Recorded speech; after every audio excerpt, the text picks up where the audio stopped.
குழந்தைக்கு தாய்ப்பால் கொடுத்துட்டு இருக்கும்போது சில காரணங்களால தாய்ப்பால் குறையும். ஸோ எந்த மாதிரியான தவறுகள் நாம் பண்ணும்போது தாய்ப்பால் குறைவதற்கான வாய்ப்புகள் அதிகமாக இருக்குது. குழந்தைக்கும் தாய்ப்பால் குறைவான நேரம் மட்டும் கொடுத்தீங்க அப்படின்னா தாய்ப்பால் அதிகரிப்பதற்கான வாய்ப்புகள் இல்லை. நம்மளோட தூக்கம் கெடும், இல்லை ஏதோ ஒரு ரீசன்ஸ்னால நைட்டு நீங்க குழந்தைக்கு ஃபீட் பண்ணாம இருக்காதீங்க. ஸோ குழந்தைங்களை கரெக்டான பொசிஷன்ல வச்சு நம்ம பிரஸ்ட் ஃபீட் பண்ணணும். ஸோ சும்மா நீங்க ஏனோ தானோ அப்படி வச்சு கொடுத்தீங்க அப்படின்னாலும் தாய்ப்பால் குறைவதற்கான வாய்ப்புகள் இருக்குது. நமக்கு ஸ்ட்ரெஸ் அதிகமா இருக்குது அப்படின்னாலும் நம்ம உடம்புல வரக்கூடிய ஹார்மோன் சேஞ்சஸ்னால தாய்ப்பால் குறைவதற்கான வாய்ப்புகள் அதிகமாகவே இருக்குது.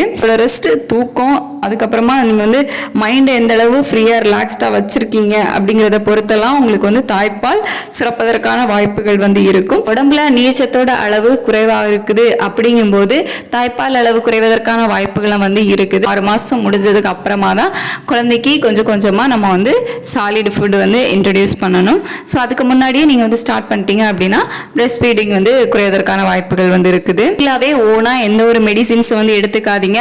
அப்படி எடுத்துக்கிற பட்சத்துல தாய்ப்பால் குறைவதற்கான வாய்ப்புகள் இருக்கும்.